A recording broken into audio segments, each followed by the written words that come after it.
Assalamualaikum warahmatullahi wabarakatuh.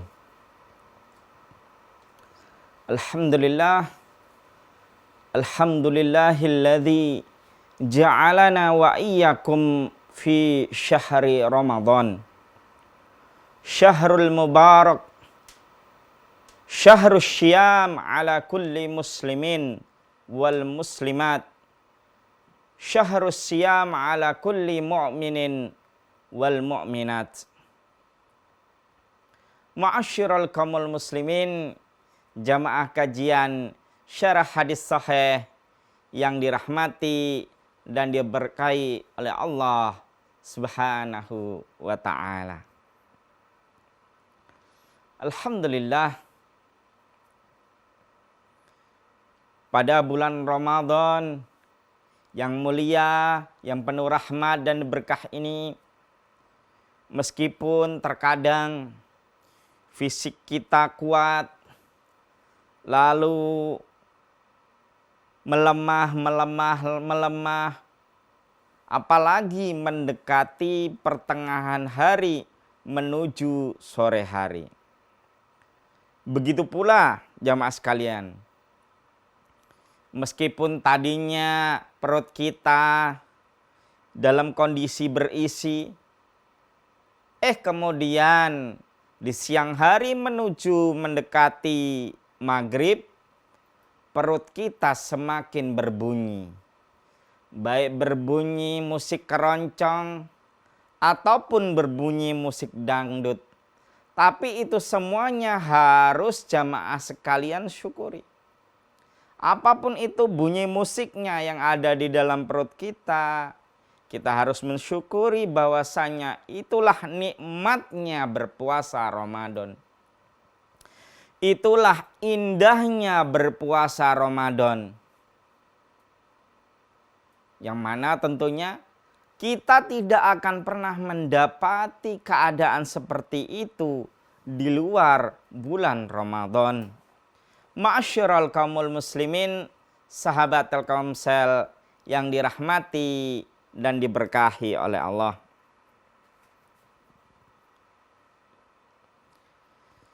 Menjadi insan yang kamil, yang bertakwa di bulan Ramadan adalah sebuah cita-cita bagi setiap orang yang beriman, bagi setiap orang yang muhsin. Lalu jamaah sekalian, bagaimanakah insan yang kamil, yang bertakwa di bulan Ramadan? Maka tentunya insan kamil yang bertakwa di bulan Ramadan adalah manusia yang seutuhnya, yang sepenuhnya menjalankan semua syariat-syariat Allah dan menjauhi semua larangan-larangannya. Apapun bentuk larangan-larangan itu, baik dalam bentuk menghindari kata-kata rafas, baik dalam bentuk menghindari ghibah, maupun dalam bentuk-bentuk yang lain yang akan secara tidak langsung mengurangi pahala puasa Ramadan kita.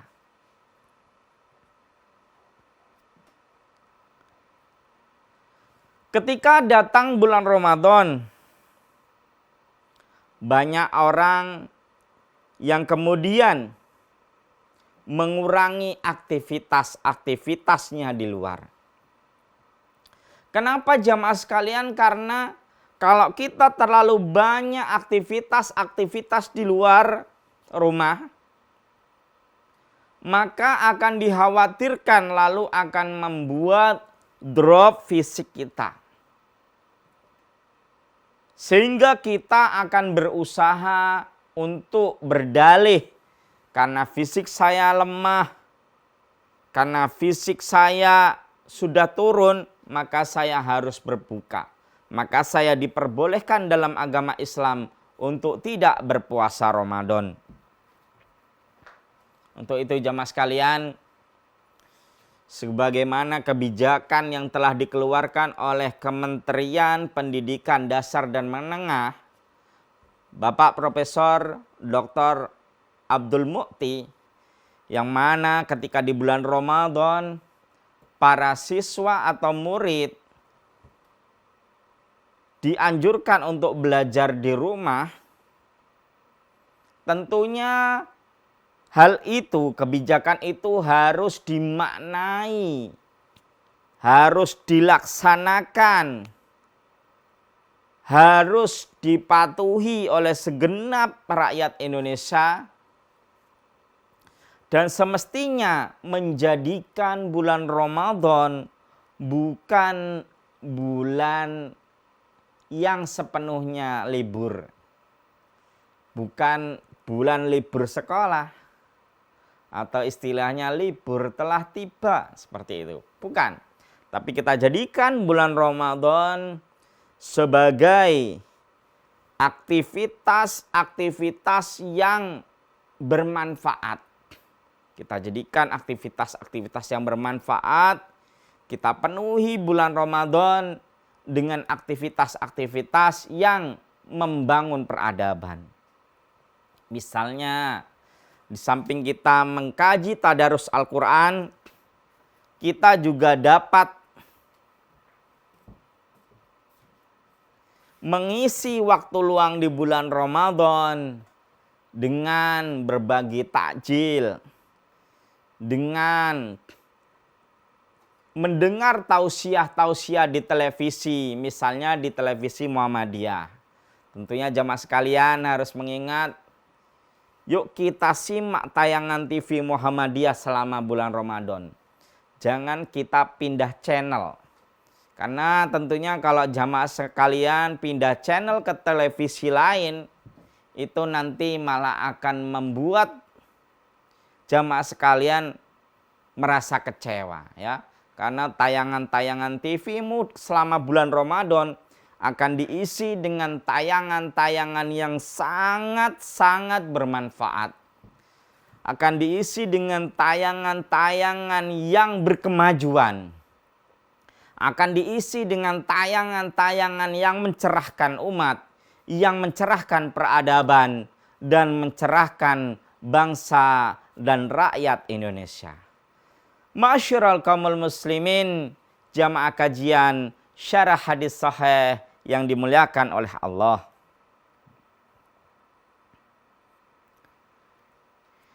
Insan kamil. Insan kamil merupakan sebuah istilah yang mana seorang manusia dia akan menjadi atau mencapai kesempurnaan apabila ia memiliki derajat ketakwaan. Jadi insan kamil itu tidak akan mencapai kesempurnaan kalau dia tidak bertakwa. Jadi yang menjadikan seseorang itu menjadi kamil atau mencapai kesempurnaan kalau dia mau menjadi orang yang bertakwa. Lalu bagaimana gambaran insan kamil yang bertakwa di dalam Al-Quran? Di dalam firman Allah Subhanahu wa ta'ala, yuk kita simak tayangan Ustadz sampai selesai. Jadi jemaah sekalian jangan nyimak tayangan Ustadz 5 menit. Jangan hanya nyimak tayangan Ustadz 30 menit. Sampai tuntas, sampai wassalamualaikum warahmatullahi wabarakatuh. Biar jangan sampai jemaah sekalian menyimak kajian Ustadz itu nggak lengkap. Kok ada yang hilang? Ya, jangan seperti itu. Makanya yuk simak jemaah sekalian kajian syarah hadis sahih, dan insya Allah kajian-kajian yang akan Ustadz sampaikan atau yang telah Ustadz sampaikan akan senantiasa bermanfaat bagi umat dan bangsa. Ma'asyiral kaumul muslimin yang berbahagia. Allah Subhanahu wa ta'ala berfirman di dalam Quran surat Al-Baqarah surat kedua ayat 197. Ini ayatnya jamaah sekalian menerangkan kita tentang haji. Tapi di sini ada ayat-ayat takwa yang menerangkan tentang sebuah ketakwaan.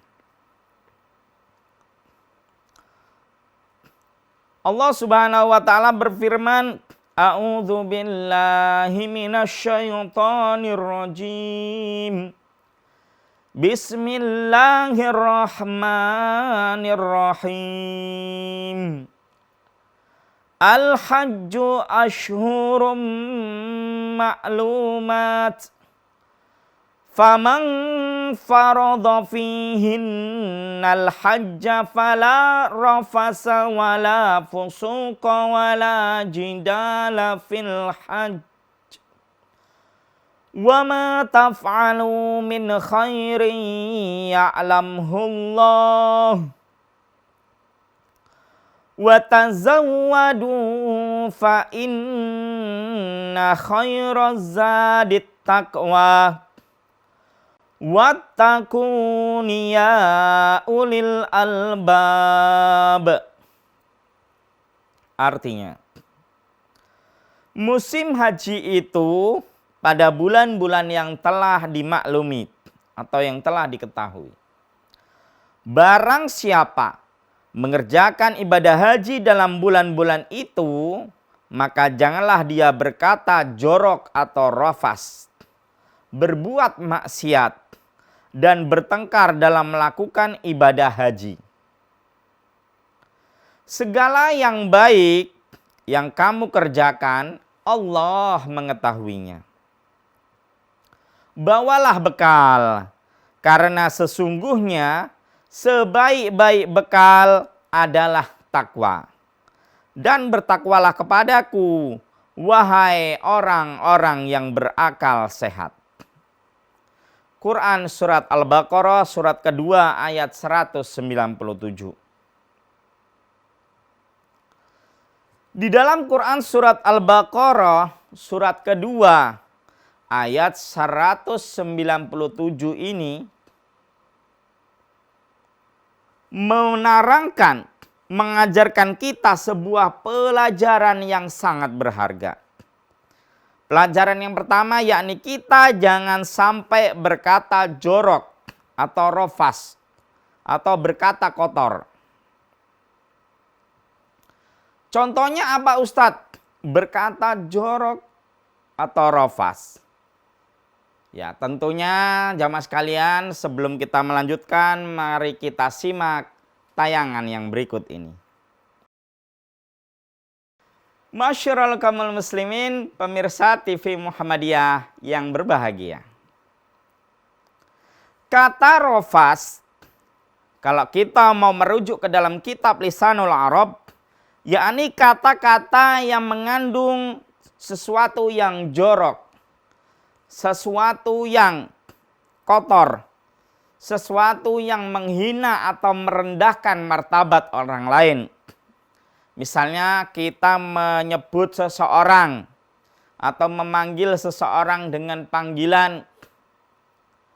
Misalnya kita memiliki teman, lalu kita memanggil orang tersebut, anjay misalnya seperti itu. Ya panggilan anjay ya dan yang semisalnya itu adalah panggilan-panggilan yang kotor atau jorok.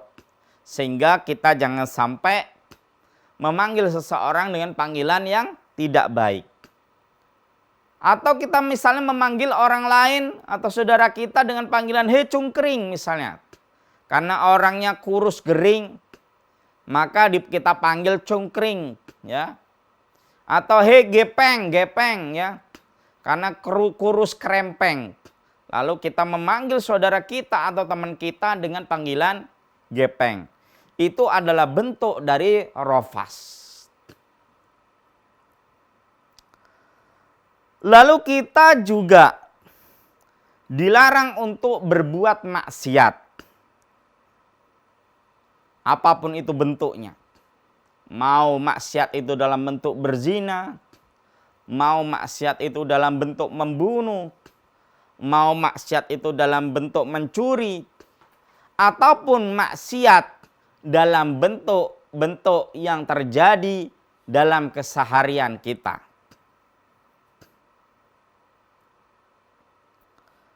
Begitu pula jamaah sekalian, kita juga dilarang ya bertengkar dalam hal ibadah.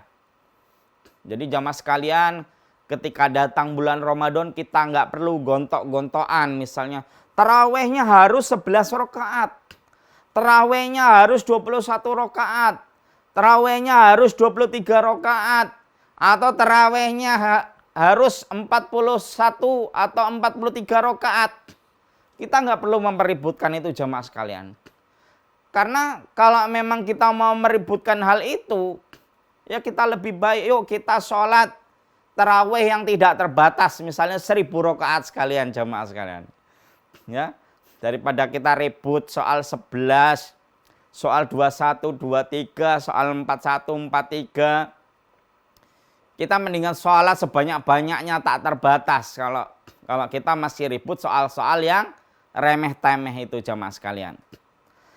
Jadi jamaah sekalian, ketika kita berada di sebuah masjid, rumah Allah, lalu kita beradu argumen, lalu kita bertengkar dalam persoalan ibadah yang menurut Ustadz itu persoalan furu' yang remeh-temeh, mendingan jamaah sekalian kita memperbanyak ibadah-ibadah ya untuk memperbanyak tabungan di hari akhirat, seperti itu. Jadi bukan kita ketika di bulan Ramadan mau sholat taraweh ngotot-ngototan, gontok-gontokan yang 11 pokoknya ngerasa ini yang menang, ini yang benar. Yang 21 ngerasa ya ini yang paling benar, yang sesuai dengan perintah Nabi. Yang 41, yang 43 ya ini yang paling benar karena paling lama. Karena sholatnya bisa 1 jam, 2 jam. Nah, lebih baik daripada kita gontok-gontokan, ribut-ributan soal jumlah taraweh. Yuk kita laksanakan sholat taraweh sesuai keyakinan kita. Sesuai keinginan kita. Sesuai srek kita masing-masing. Bila perlu jamaah sekalian, akan lebih indah, akan lebih damai kalau di dalam sebuah masjid ada yang sholatnya 11 rakaat, ada yang sholatnya 13 rakaat, ada yang sholatnya 21 rakaat, ada yang sholatnya 23 rakaat, ada yang sholatnya 41 rakaat, ada yang sholatnya 43 rakaat. Itu lebih indah sekali kalau dilihat dalam sebuah rumahnya Allah atau dalam sebuah masjid bisa dilaksanakan sholat taraweh dengan berbagai versi. Seperti di kampung Ustadz itu dulu, jadi siapa yang memimpin sholat maka dia harus diikuti oleh jamaahnya. Jadi ketika sholat taraweh dipimpin oleh Ustadz Muhammadiyah, maka jamaahnya pun ikut sholat 11 atau 13 rakaat. Ketika sholat taraweh dipimpin oleh orang Nahdlatul Ulama, maka jamaahnya pun mengikuti sholat 21 sampai 23 rakaat. Begitu pula misalnya kalau kita memiliki pemahaman seperti pemahamannya Imam Malik di dalam kitab Al-Muwatta, yang mana sholat taraweh itu adalah yang terbaik itu yang paling banyak rakaatnya, yang tidak ada batasannya, maka silakan. Kalau memang jamaah sekalian mampu, silakan sholat 41 sampai 43 rakaat. Tapi ini Ustadz nggak yakin ya kalau jamaah sekalian mampu sanggup 41 sampai 43 rakaat. Karena kalau Ustadz amati ketika sholat itu baru 11 rakaat saja sudah goyang kanan goyang kiri, kayak sudah mau ngedangdut jamaah sekalian ya. Kayak sudah mau senam kanan, senam kiri dan sebagainya. Apalagi yang sampai 41 sampai 43 rakaat. Bisa-bisa jamaah sekalian sholatnya sambil duduk semua itu. Makanya jamaah sekalian, mari kita bertakwa kepada Allah sesuai kemampuan kita masing-masing. Kalau memang kita benar-benar mampu sholat taraweh 41 sampai 43, sebagaimana pendapat dari mazhab Maliki atau pendapat Imam Malik, ya silahkan jamaah sekalian. Mangga dilaksanakan. Muhammadiyah tidak pernah membatasi siapapun di luar Muhammadiyah harus ikut fatwa Muhammadiyah. Tidak pernah seperti itu. Silakan, monggo. Bagi yang mau 21 sampai 23 silahkan. Silahkan, monggo. Bagi yang mau 41 sampai 43 ya silahkan. Bahkan jamaah sekalian, seandainya jamaah sekalian mampu mendirikan 1000 rakaat ya monggo. Ya, kalau mampu. Tapi ingat jamaah sekalian, jangan sampai sholat kita menyakiti atau menzolimi diri kita sendiri. Jangan sampai sholat kita, mohon maaf. Kan Ustadz, Rasulullah SAW kan kalau sholat kakinya sampai terbengkak-bengkak. Masa saya selaku umatnya nggak boleh seperti itu? Jawabannya boleh. Tapi jangan sampai menyakiti diri sendiri. Jangan sampai mendolimi diri sendiri. Sholat sampai terbengkak-bengkak, besok-besoknya nggak mau sholat lagi. Na'udzubillah, summa na'udzubillahi min zalik. Jadi itu jamaah sekalian, orang insan kamil yang bertakwa atau orang yang bertakwa di bulan Ramadan, maka dia tidak boleh berkata jorok atau kotor atau rofas. Tidak boleh berbuat maksiat. Dan tidak boleh bertengkar atau berselisih dalam hal ibadah.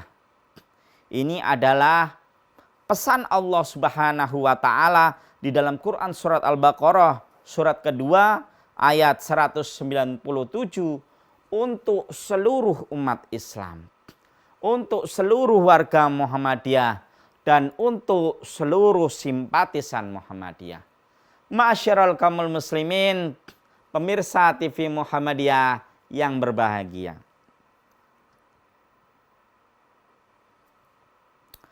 Allah Subhanahu wa taala juga berfirman di dalam Quran surat Ali Imran surat ketiga ayat 102.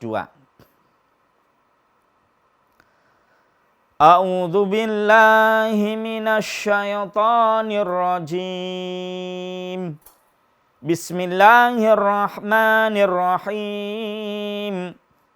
Ya ayyuhalladzina amanu taqullaha haqqa tuqatih wa la tamutunna illa wa antum muslimun. Quran surat Ali Imran surat ketiga ayat 102 dilanjutkan sampai ayat 105. Artinya, wahai orang-orang yang beriman, bertakwalah kepada Allah sebenar-benar takwa kepadanya, dan janganlah kalian mati kecuali dalam keadaan muslim. Jamaah sekalian, ayat ini begitu dalam, begitu tinggi pelajarannya bagi kita semua. Yang mana insan kamil yang bertakwa adalah insan kamil yang tidak mati dalam kondisi kafir, yang meninggal dalam kondisi muslim. Jadi tidak mungkin jamaah sekalian mengaku saya ini insan kamil yang bertakwa, tapi matinya dalam kondisi bermaksiat kepada Allah. Tidak mungkin itu terjadi. Karena Nabi Muhammad SAW bersabda, la yazni zanin hina yazni fahuwa mu'min. Wala yasriku sariku hina yasriku fahuwa mu'min. Tidak mungkin seorang yang pezina ketika dia berzina, dia dalam kondisi mukmin atau beriman. Dan tidak mungkin seorang yang mencuri, ketika dia mencuri, maka dia dalam kondisi beriman. Tidak mungkin jamaah sekalian. Begitu pula orang yang menganggap atau merasa dirinya seperti orang yang bertakwa, maka tidak mungkin dia mati dalam kondisi tidak muslim. Masyarul kaumul muslimin, mari kita simak kajian Ustadz setelah tayangan yang berikut ini. Masyarul kaumul muslimin, sahabat Telkomsel yang dirahmati dan diberkahi oleh Allah. Pelajaran kedua yang dapat diambil dari Quran surat Ali Imran, surat ketiga ayat 102, yakni kita harus berpegang teguh kepada tali agama Allah. Ini terdapat di dalam Quran surat Al Imran surat ketiga ayat 103. Tali agama Allah yang Ustadz maksud adalah yakni Al-Quran dan hadis Nabi Muhammad Sallallahu Alaihi Wasallam. Sebagaimana ada sebuah hadis sahih yang diriwayatkan oleh Imam Malik dan Imam Al-Hakim di dalam kitab Al-Mustadrak ala As-Sahihain dan di dalam kitab Al-Muwatta, bahwa Nabi Muhammad Sallallahu Alaihi Wasallam bersabda, taraktu fikum amroini, fa in tamassaktum bihima lan tadillu abadan. Kitabullah wa sunnata Rasul. Jadi jamaah sekalian, kata Nabi Muhammad Sallallahu Alaihi Wasallam, saya meninggalkan dua perkara kepada kalian. Jika kalian berpegang teguh kepada dua perkara ini, maka kalian tidak akan tersesat selama-lamanya. Apa itu? Pertama yakni Al-Quranul Karim. Yang kedua yakni hadis-hadis Nabi Muhammad Sallallahu Alaihi Wasallam. Jadi nggak ada jamaah sekalian, sabda Nabi itu kitab kuning, nggak ada jamaah sekalian. Begitu pula jamaah sekalian, nggak ada Nabi Muhammad SAW berwasiat misalnya kitab-kitab musik, ya, atau apalagi kitab-kitab anime, ya, atau apalagi misalnya novel gitu, atau apalagi misalnya medsos, ya, tidak ada. Begitu pula Nabi Muhammad SAW tidak berwasiat agar kita berpegang teguh kepada peradaban yang ada di dunia, peradaban yang akan berada di setiap masa. Tidak. Tapi Al-Quran dan hadislah yang akan berlaku untuk semua zaman dan yang harus diikuti oleh seluruh umat Islam di sepanjang zaman. Itulah petunjuk baginda Rasulullah Shallallahu Alaihi Wasallam. Itu jamaah sekalian, jangan sampai kita terlalu fokus ke kitab kuning sampai kita melupakan Al-Quran dan Al-Hadis. Jangan sampai kita terlalu konsen ke dalam cerita-cerita dongeng, atau misalnya kita suka membaca novel sampai melupakan Al-Quran dan hadis. Jangan sampai karena kita begitu aktif di gadget atau di dunia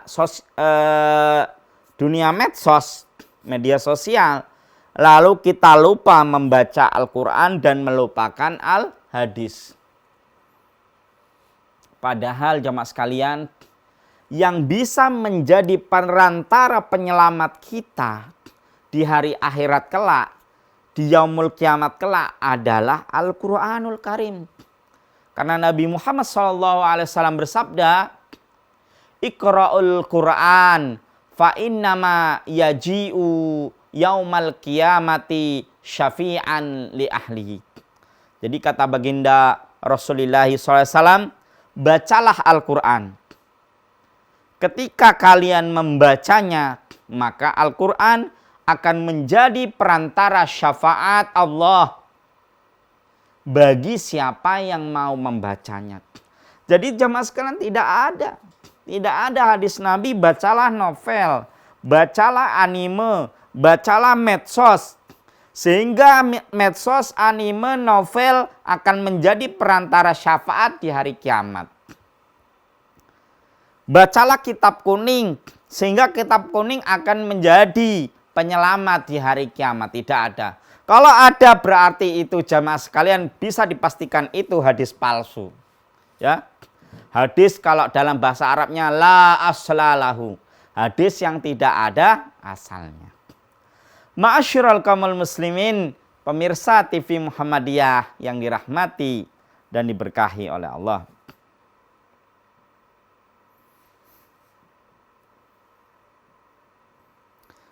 Pelajaran yang selanjutnya yakni kita mesti berzikir atas segala nikmat yang telah diberikan oleh Allah.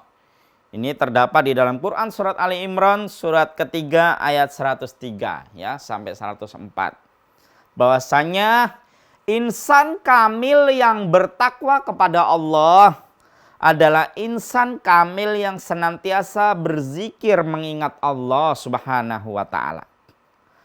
Berzikir mengingat Allah atas segala nikmat yang telah diberikannya. Berzikir karena Allah masih memberikan kehidupan baginya.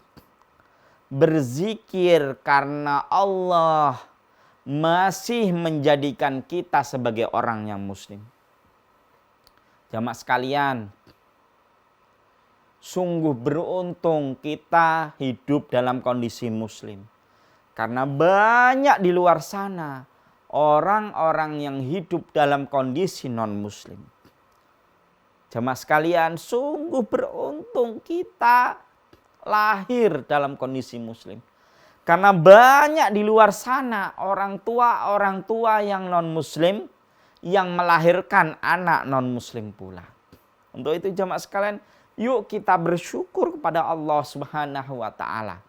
Karena telah menjadikan kita, karena telah melahirkan kita di dunia melalui perantara ibu kita, melalui perantara rahim ibu kita, sehingga kita terlahir dalam kondisi muslim dan akan wafat dalam kondisi muslim pula.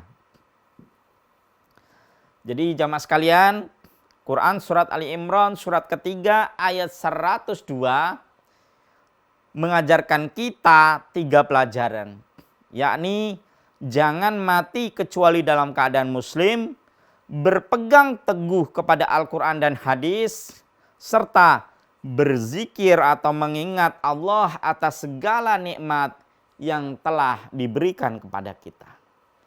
Itulah mukmin atau muttaqin sebagaimana di dalam Quran surat Ali Imran ayat 102. Ma'asyiral kaumul muslimin yang dirahmati dan diberkahi oleh Allah.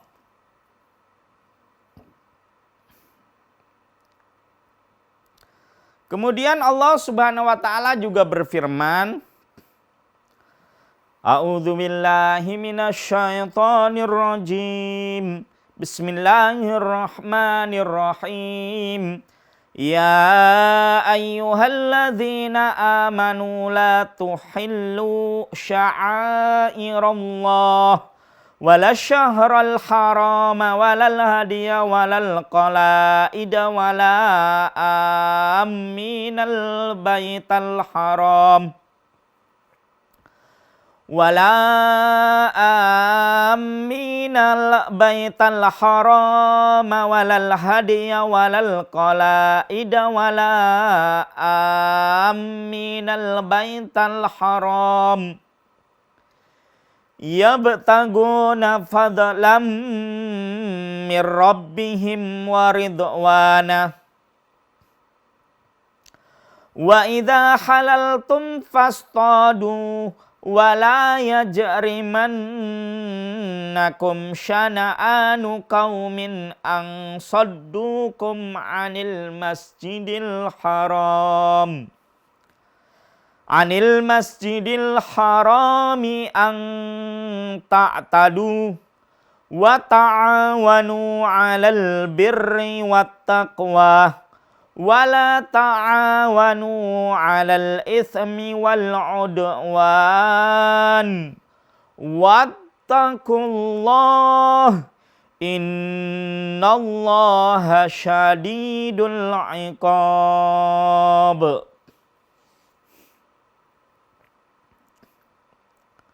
Artinya, wahai orang-orang yang beriman, janganlah kalian melanggar syiar-syiar kesucian Allah. Dan janganlah kalian melanggar kehormatan bulan-bulan haram. Janganlah mengganggu hadiyu atau hewan-hewan kurban.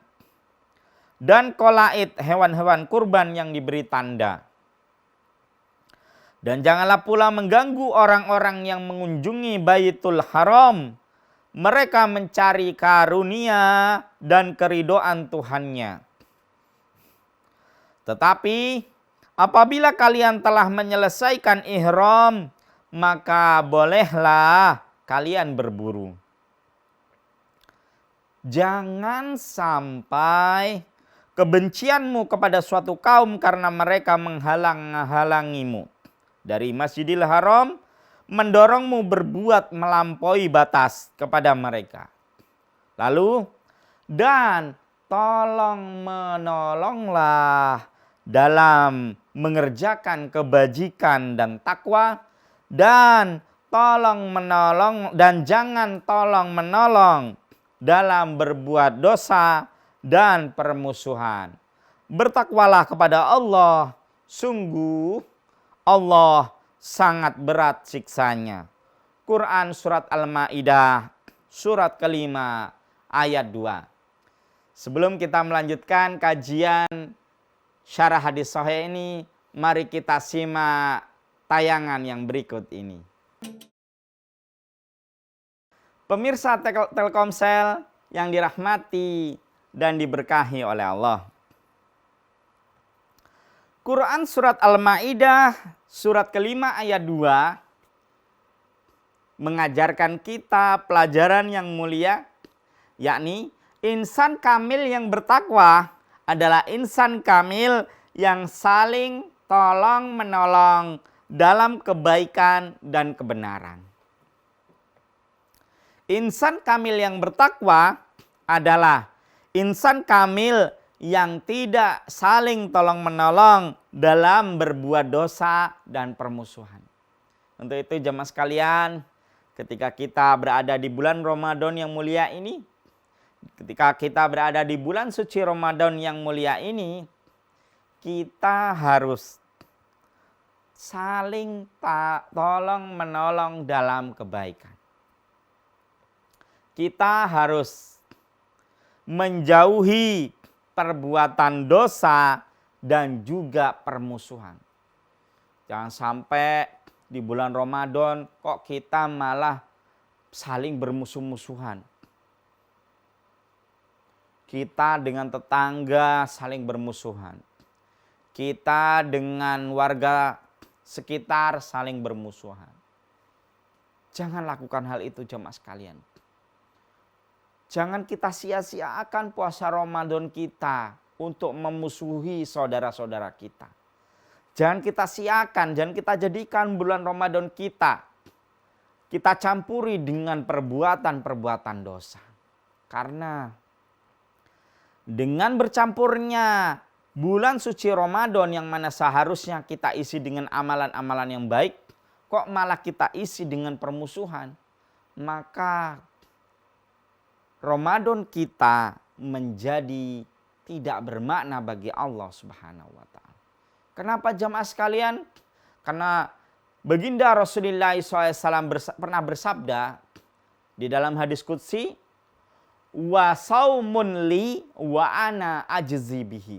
Jadi kata Allah Subhanahu wa taala di dalam hadis qudsi yang disampaikan melalui baginda Rasulullah SAW, dan puasa Ramadan itu adalah milikku dan saya Allah yang akan memberikan balasan baginya.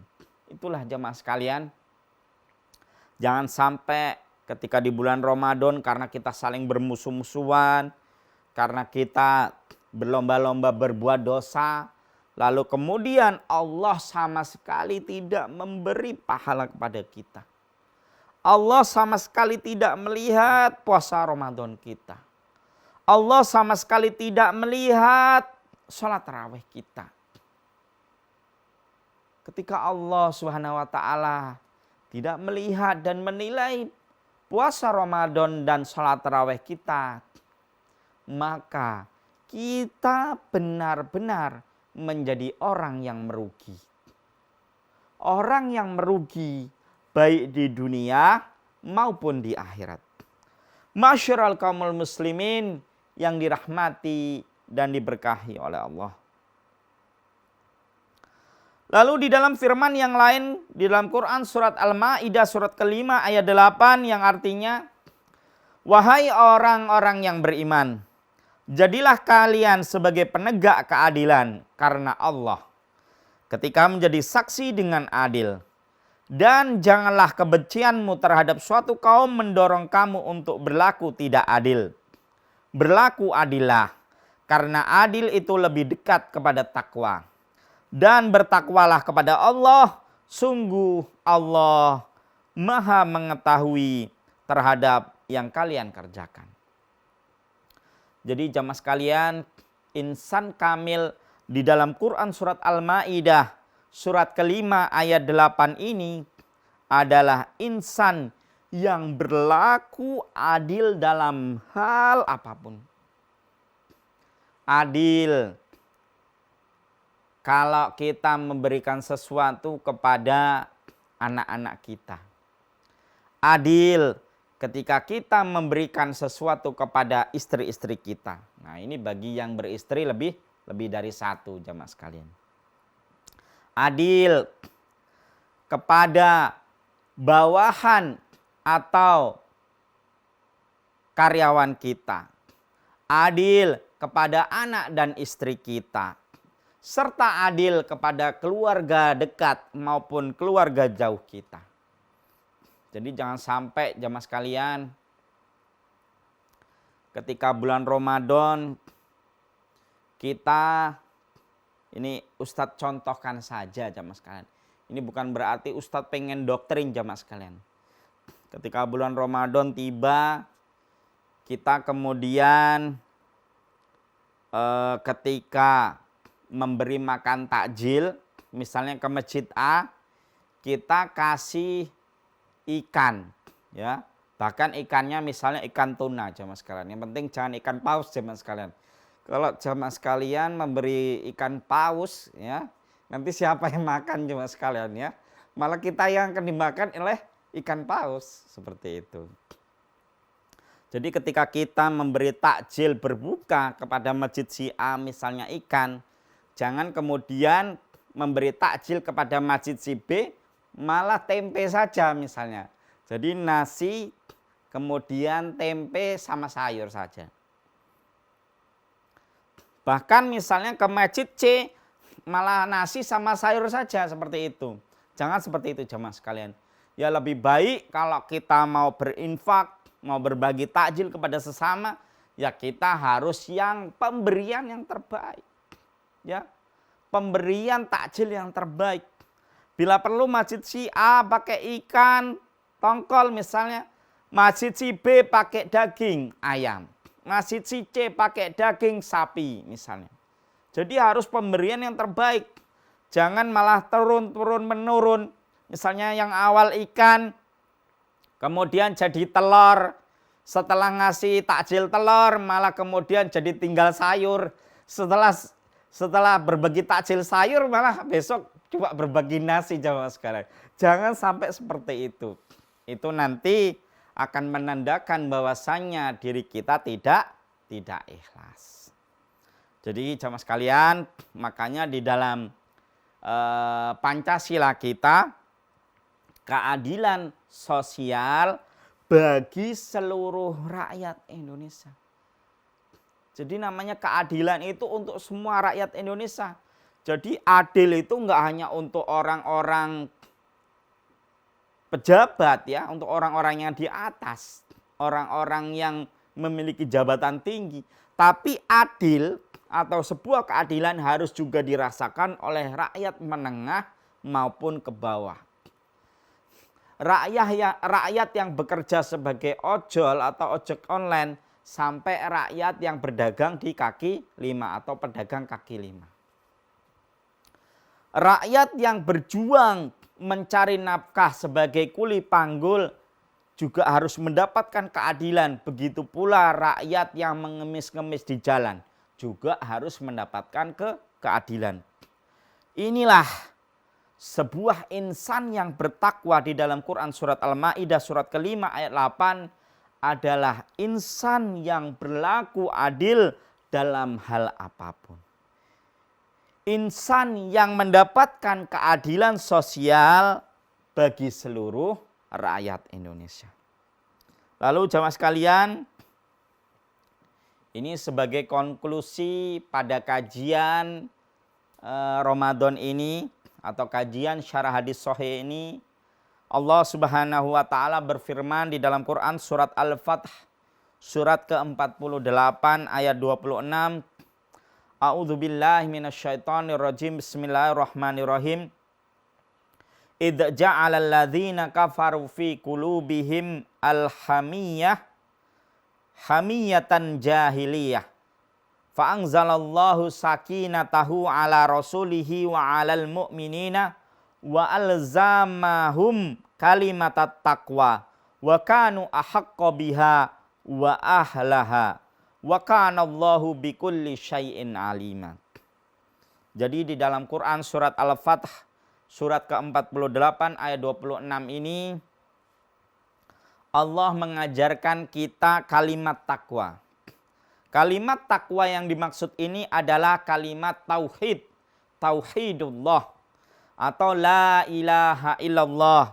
Sebagaimana riwayat dari sahabat Ali bin Abi Thalib, Abdullah bin Abbas serta penafsiran dari dari mufassir Ibnu Jarir at-Tabari. Ataupun kalimat takwa yang dimaksud di dalam Quran surat Al-Fath surat ke-48 ayat 26 ini adalah al-ikhlas, keikhlasan, kerelaan. Yang mana ini bersumber dari riwayat sahabat Abdullah bin Umar dan tabi'in Mujahid bin Jabar. Untuk itu jamaah sekalian, kalau kita ingin menjadi insan yang kamil, insan kamil yang bertakwa kepada Allah, maka kita harus selalu mentauhidkan Allah dalam ucapan kita dan perbuatan kita. Itulah insan kamil yang sesungguhnya.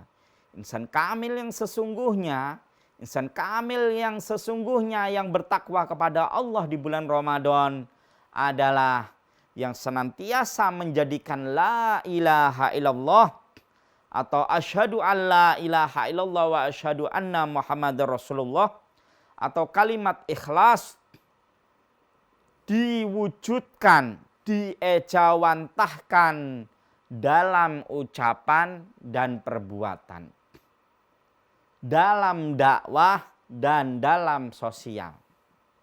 Seperti yang dilakukan organisasi Muhammadiyah, berjuang secara ucapan dan berjuang secara perbuatan. Mendirikan lembaga pendidikan, mendirikan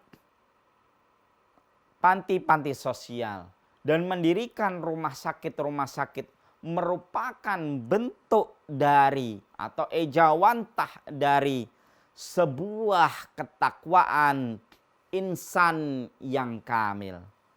Wallahu a'lamu bishawab. Semoga apa yang Ustadz sampaikan bermanfaat dan semoga mudah dipahami oleh jamaah sekalian. Nasru minallahi wa fathun qarib. Assalamualaikum warahmatullahi wabarakatuh.